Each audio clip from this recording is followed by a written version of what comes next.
Pemimpin adalah orang yang memimpin suatu kelompok seperti keluarga, komunitas masyarakat, suku, lembaga, hingga negara.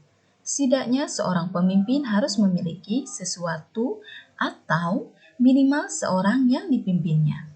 Misalnya dalam kehidupan pernikahan, maka suami adalah pemimpinnya. Assalamualaikum warahmatullahi wabarakatuh. Anak-anak, hari ini kita belajar kembali menuju ke tema ke-7 tentang kepemimpinan. Mudah-mudahan kita selalu dalam keadaan sehat walafiat, selalu dalam lindungan Allah, Tuhan Yang Maha Esa. Anak-anak, sebelum memulai pembelajaran, mari kita awali dengan membaca doa menurut agama dan kepercayaannya masing-masing. Berdoa dimulai. Bismillahirrahmanirrahim. Raditu billahi rabba wa bil islami dina wa bi Muhammadin nabiyyan wa rasula. Rabbi zidni ilma warzuqni fahma. Amin Allahumma amin. Anak-anak, mudah-mudahan kita semua selalu dimudahkan oleh Allah untuk melaksanakan kebaikan dan dimudahkan untuk menuntut ilmu dan menerima pembelajaran ilmu sekecil apapun. Sebelumnya Ibu ucapkan mohon maaf lahir batin apabila banyak terjadi kesalahan dalam penyampaian ini. Mari kita mulai. Hari ini kita akan belajar tema ke-7 tentang kepemimpinan, subtema 1, pemimpin di sekitarku. Muatan pelajaran Bahasa Indonesia, SBDP, dan IPA. Setelah belajar, Ibu harapkan kita semua bisa menyebutkan pembicara dan pendengar pidato dengan benar, serta memahami isi pidato. Lalu bisa juga menyebutkan ciri laki-laki dan perempuan setelah pubertas, menyebutkan perbedaan ciri fisik perempuan sebelum dan sesudah pubertas, serta mampu mengidentifikasi interval nada dengan benar. Mempengaruhi orang lain agar mau mengikuti kemauan kita dengan sukarela. Yang kedua, memberikan suatu pemahaman atau informasi pada orang lain. Yang ketiga, membuat orang lain senang dengan pidato yang menghibur sehingga orang lain senang dan puas dengan ucapan yang kita sampaikan.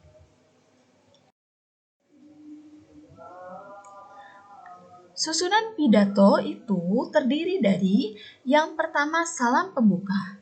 Salam pembuka berisi sapaan kepada yang hadir dalam acara tersebut, dimulai dari yang paling tinggi kedudukannya hingga yang paling rendah secara berurutan. Misalnya kalian mengundang kepala desa, ada kepala RT, dan kepala rumah tangga. Maka yang disebut pertama kali adalah kepala desa. Yang terhormat Bapak Kepala Desa, lalu kedua Bapak Ketua RT, dan Bapak Kepala Rumah Tangga. Yang kedua yaitu pendahuluan. Pendahuluan berisi ucapan syukur kepada Tuhan Yang Maha Esa.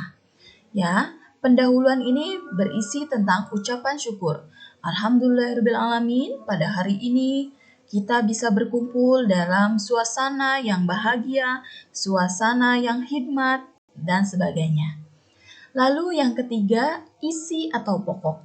Isi pokok ini berisi dari inti pidato yang ingin kita sampaikan. Misalnya temanya tentang 17 Agustus. Maka intinya itu adalah tentang makna dari 17 Agustus tersebut. Lalu yang keempat, simpulan. Simpulan berisi dari kesimpulan inti pidato tersebut. Nah, kesimpulannya itu jadi dari inti dari pidato itu apa? Kalian sampaikan di simpulan. Lalu yang kelima adalah harapan-harapan. Nah, misalnya tadi temanya tentang 17 Agustus. Maka harapannya kalian sampaikan. Misalnya, mudah-mudahan Bapak harapkan anak-anak generasi saat ini bisa tetap menjunjung tinggi kemerdekaan Indonesia, menjaga NKRI, dan lain sebagainya. Ya, itu harapan-harapan yang tentu berkaitan dengan tema pidato tersebut. Yang keenam yaitu berisi ucapan terima kasih, meminta maaf, ataupun salam penutup. Nah, unsur-unsur pidato yang pertama ada komunikasi, yang kedua ada konteksnya atau isinya, yang ketiga yaitu unsur penting. Komunikasi ini terdiri dari komunikator, ada yang berbicara, ada yang mendengarkan, lalu ada warta, siapa misalnya yang memberitakannya, ada resipien, siapa yang mendengarkannya, medianya apa, siapa. Ya, lalu konteksnya, ada salam tadi pembuka, ada sapaan, ada puji syukur, ada isinya, ada penutup dan salam penutup. Unsur penting dari pidato itu adalah pembicara, jadi orang yang berbicara, lalu ada orang yang mendengarkan, lalu ada tujuan dan isi dari pidato, dan ada persiapan serta teknik dan etika dalam berpidato. Nah, etika ini sangat penting ya, baik dari perkataannya, dari gaya bahasanya atau intonasinya, dari pakaiannya, dan lain sebagainya. Jadi etika ini sangat diperhatikan bagi orang-orang yang sedang menyampaikan pidatonya atau bagi pembicara. Nah, lalu di sini kita juga akan belajar ciri-ciri pubertas. Pubertas merupakan salah satu masa pertumbuhan dan perubahan dari masa kanak-kanak menuju masa dewasa. Masa pubertas juga disebut sebagai masa perubahan atau transisi dari masa anak-anak menuju masa dewasa. Akan ada banyak perubahan di antaranya menyangkut fisik, psikis, jiwa, dan pematangan fungsi organ reproduksi. Masa pubertas dimulai pada umur yang berbeda-beda. Biasanya pada umur 10-12 tahun. Namun, ada juga yang dimulai pada usia lebih tua dari usia tersebut. Umumnya pubertas pada anak perempuan lebih awal 1 atau 2 tahun dari anak laki-laki. Lalu ciri-ciri utamanya atau secara umum baik laki-laki atau perempuan itu yaitu organ kemaluan mulai berkembang. Rambut atau bulu halus menjadi lebih tebal dan mengeriting. Area ketiak juga mulai dipadati rambut atau bulu. Yang keempat, keringat berlebih dan bau badan. Yang kelima, sementara waktu buah dada akan membengkak. Yang keenam, mengalami mimpi basah. Yang ketujuh, suara menjadi lebih besar. Yang kedelapan, jerawat mulai muncul. Yang kesembilan, tumbuh tinggi. Yang kesepuluh, moodnya labil. Dan bagi perempuan mengalami menstruasi. Nah, tahapan pubertas, tahap prapuber itu dialami oleh wanita umur 11 sampai 13 tahun dan pria 14 sampai 16 tahun. Prapuber ini adalah tahap tumbuh kembang yang tumpang tindih dengan 1 atau 2 tahun terakhir masa kanak-kanak pada saat anak dianggap sebagai prapuber, yaitu bukan lagi seorang anak tetapi belum juga seorang remaja. Yang kedua yaitu puber. Puber ini terjadi pada usia wanita 13 sampai 17 tahun dan pria sekitar 14 sampai 17 tahun. Tahap ini menjadi pada garis pembagi antara masa kanak-kanak dan masa remaja. Saat di mana kriteria kematangan seksual muncul haid pada anak perempuan dan pengalaman akan basah pertama kali di malam hari pada anak laki-laki. Yang ketiga yaitu pasca puber. Tahapan ini berlangsung ketika usia wanita 17 sampai 21 tahun dan pria kurang lebih 17 tahun 6 bulan sampai 21 tahun. Tahap ini bertumpang tindih dengan tahun pertama atau kedua masa remaja. Selama tahap ini, ciri-ciri seks sekunder telah berkembang baik dan organ-organ seks mulai berfungsi secara. Nah, di sini ada gambar tahap pertumbuhan manusia. Ketika 2 tahun kita masih imut-imut, ya masih lucu-lucu. 6 tahun sudah mulai tumbuh, tinggi badannya bertambah, berat badannya bertambah. Nah, 10 sampai 12 tahun anak-anak mulai mengalami masa pubertas. Atau bagi laki-laki 2 tahun lebih tua dari yang dialami perempuan. Kemudian setelah masa puber, masa dewasa, dan menjadi orang tua. Nah, pubertas pada perempuan merupakan periode dalam rentang perkembangan ketika anak-anak berubah dari makhluk aseksual menjadi makhluk seksual. Selama pertumbuhan pada masa puber, terjadi 4 perubahan fisik penting, di mana tubuh anak menjadi dewasa, yaitu perubahan ukuran tubuh, perubahan proporsi tubuh, perkembangan ciri-ciri seks primer, dan perkembangan ciri-ciri seks sekunder. Masa pubertas pada perempuan juga ditandai dengan perubahan saluran telur primer dan sekunder. Perubahan primer ditandai dengan menstruasi yang menandakan ovarium telah dapat menghasilkan sel telur. Proses menstruasi terjadi saat sel telur yang dihasilkan ovarium sudah matang dan memasuki rahim. Jika sel telur tidak dibuahi oleh sperma, maka dalam beberapa hari sel telur akan mati. Sel telur yang mati tersebut akan luruh bersama penebalan yang terjadi pada dinding rahim dan dikeluarkan melalui vagina. Jika sel telur dibuahi oleh sperma, maka sel telur akan berkembang dan tumbuh menjadi janin.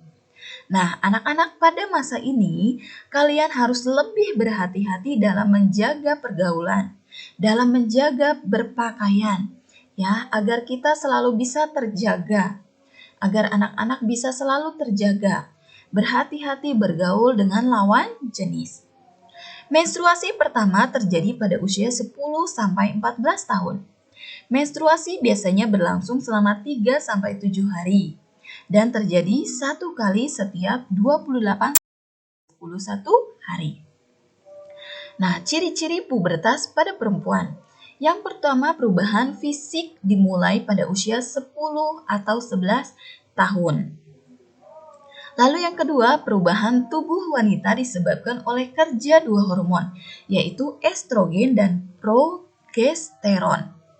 Yang ketiga, tanda pertama pubertas, berkembangnya payudara dan rambut mulai tumbuh di daerah ketiak dan pubias. Yang keempat, tinggi badan anak perempuan mencapai setengah tinggi orang dewasanya. Yang kelima, rambut ketiak mulai berbulu. Yang keenam, perkembangan payudara daerah di sekitar puting membesar dengan sejumlah kecil jaringan payudara di dalamnya. Yang ketujuh, pelvis dan pinggul melebar. Sementara pinggang menyempit akibat penyebaran lemak yang dipengaruhi oleh hormon wanita. Yang kedelapan, tumbuh rambut pubis di kemaluan. Yang kesembilan, perubahan dalam tubuh, tingkat pertumbuhan lebih cepat di awal pubertas sebelum mulai menstruasi dan mencapai puncaknya pada usia 12 tahun. Saat pertumbuhan mencapai 9 cm dalam setahun. Nah, kita juga akan belajar tentang interval nada. Interval nada itu adalah sebuah jarak antara nada satu dengan nada yang lainnya, baik jarak nada ke bawah maupun jarak nada ke atas. Jarak interval nada itu diantaranya yang pertama prim. Prim itu jarak satu nada pertama ke nada yang sama, contohnya C ke C atau Do ke Do. Ya. Yang kedua, sekonde. Sekonde adalah interval nada dari satu ke nada kedua, second, satu ke dua. Misalnya C ke D atau Do ke Re, Do, Re. Yang ketiga, terce. Ya, merupakan interval nada dari nada satu ke nada ketiga. Misalnya C ke E atau Do ke Mi, Do, Mi. Yang keempat, quart, yaitu interval nada dari satu ke nada keempat. Misalnya C ke F atau Do ke Fa. Yang kelima, quint, merupakan interval 5. Jadi jarak dari satu nada ke nada kelima, contohnya C ke G atau Do ke Sol. Yang keenam, sek adalah interval nada dari satu nada ke nada keenam, contohnya C ke A atau Do ke La. Yang ketujuh, septim merupakan interval 7 nada, contohnya seperti Do ke Si. Yang kedelapan, oktav adalah interval 8, jadi jarak dari nada ke-1 ke nada kelimanya. Nah, di sini kita juga akan belajar lagu syukur, menyanyikan lagu syukur. Dari yakin ku teguh, hati ikhlasku penuh akan karuniamu. Tanah air pusaka Indonesia merdeka, syukur aku sembahkan kehadirat-Mu, Tuhan. Nah, lagu syukur ini adalah jenis lagu yang syahdu, yang sedih, ya, minor. Nah, anak-anak, tetap jaga kesehatan kalian, tetap di rumah apabila tidak dalam kondisi yang darurat, agar kalian dan keluarga bisa terhindar dari pencemaran atau penularan wabah penyakit.